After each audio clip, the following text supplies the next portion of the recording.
திருச்செங்கோடு விவேகானந்தா மகளிர் கல்லூரியின் சிறப்பம்சங்கள். 450 ஏக்கர் பரப்பளவிலான மிகப்பெரிய வளாகம். 100 கிலோமீட்டர் சுற்றளவில் இலவச பேருந்து வசதி. வளாகத்திற்குள் வங்கி கிளை மற்றும் ATM வசதி. பாதுகாப்பான மற்றும் வசதியான விடுதி. முழு வளாகத்திலும் அதிவேக வைஃபை வசதி.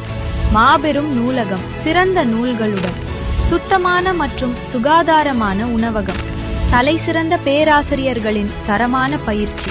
திருச்செங்கோடு விவேகானந்தா மகளிர் கல்வி நிறுவனமும் சென்னை வெற்றி IAS கல்வி மையமும் இணைந்து நடத்தும் 3 ஆண்டு இளங்கலை பட்டப்படிப்புகள். BA history, BA political science, BA economics, BA Tamil. இந்த படிப்புகளில் சேரும் மாணவிகள் கல்லூரி கட்டணம் மட்டும் செலுத்தினால் போதும். TNPSC தேர்விற்கான முழுமையான பயிற்சி முற்றிலும் இலவசம். உங்கள் வெற்றிக்கு சரியான தேர்வு. மேலும் தகவல்களுக்கு அழைக்கவும்